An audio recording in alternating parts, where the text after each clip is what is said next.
Trump के लिए चीन में रेड कारपेट बिछा, मुस्कुराहटें भी दिखी। ट्रंप ने शी जिनपिंग की तारीफ में खूब कसीदे भी पढ़े और व्यापारिक सौदों की भी बड़ी बातें हुई। लेकिन क्या अमेरिका और चीन के बीच अविश्वास सचमुच में कम हुआ है या यह सिर्फ एक रणनीतिक मजबूरी है? साथियों, भले ही अमेरिकी राष्ट्रपति डोनाल्ड ट्रंप ने अपनी 2 दिवसीय चीन यात्रा को बेहद सफल बताया हो और इसे केवल व्यापार नहीं बल्कि वैश्विक रणनीतिक संतुलन के रूप में इसको लिया हो या महत्वपूर्ण बताया हो, लेकिन वास्तविकता यह है कि इस मुलाकात से कोई ठोस उपलब्धियां हमें देखने को नहीं मिली। बीजिंग ने 200 बोइंग विमानों के साथ साथ अमेरिकी तेल और सोयाबीन खरीदने की प्रतिबद्धता तो अवश्य दिखाई, लेकिन इसके बावजूद दोनों देशों के बीच गहरे अविश्वास की खाई अभी भी बनी हुई है। दरअसल अगर हम देखें कि चीन को लेकर ट्रंप का रुख हमेशा से सख्त माना जाता रहा है। इस बार फर्क सिर्फ इतना है कि टैरिफ दबाव और धमकियों से बात बनती न देखकर ट्रंप अब बातचीत और सौदेबाजी की राह अपनाते दिखाई दे रहे हैं।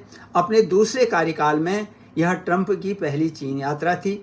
इससे पहले उनके पहले कार्यकाल में शुरू हुआ ट्रेड वॉर जो है अमेरिका और चीन के दशकों पुराने आर्थिक जुड़ाव को एक बड़ा झटका दे चुका है। बीजिंग में लगभग 2 घंटे चली वार्ता के दौरान व्यापार है, ऊर्जा सुरक्षा है, ईरान और वैश्विक तनाव जैसे महत्वपूर्ण मुद्दों पर चर्चा अवश्य हुई। दोनों नेता इस बात पर भी सहमत दिखे कि वैश्विक ऊर्जा को पूरा करने के लिए होर्मुज जलडमरू मध्य खुला रहना जरूरी है। लेकिन रूस यूक्रेन संघर्ष है और ईरान के मुद्दे पर कोई बड़ी प्रगति सामने नहीं आई।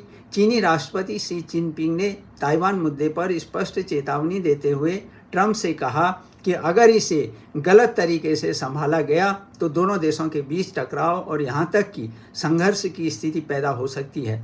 उन्होंने अमेरिका से ताइवान को हथियार बेचने के मुद्दे पर सावधानी बरतने को भी कहा। दूसरी ओर अमेरिका को चिंता है कि चीन ईरान को हथियार देकर उसकी मदद करता है।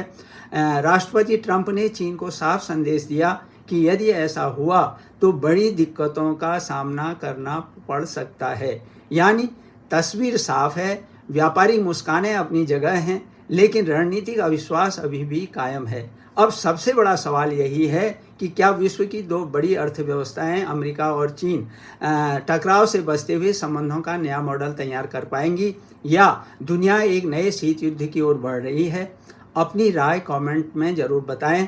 वीडियो अच्छा लगा तो लाइक, शेयर और सब्सक्राइब अवश्य करें।